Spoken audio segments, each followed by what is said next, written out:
तो दोस्तों रात के करीब 11 बजे थे। एक लड़का अपने ऑफिस से घर लौट रहा था। उसकी बिल्डिंग में उस समय कोई नहीं था।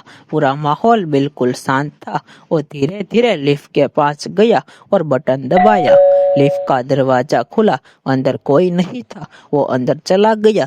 जैसे ही लिफ्ट बंद हुई और अचानक लाइट चमकने लगी और लिफ्ट 5वें फ्लोर पर रुकी, लेकिन दरवाजा खुला और बाहर कोई नहीं था। उसने डरते हुए क्लोज का बटन दबाया, लेकिन तभी लिफ्ट अपने आप 7वें फ्लोर पर चली गई और उस बिल्डिंग में 7वां फ्लोर था ही नहीं।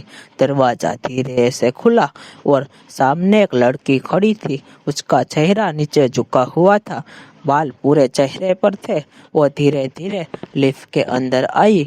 लड़का डर के मारे कोने में खड़ा हो गया। तभी उस लड़की ने धीरे धीरे अपना चेहरा उठाया और उसकी आंखें पूरी काली थी। वो लड़के के पास आई और फुसफुसाई, तुम यहाँ क्यों आए हो? अगले ही पल लिफ्ट की लाइट बंद हो गई।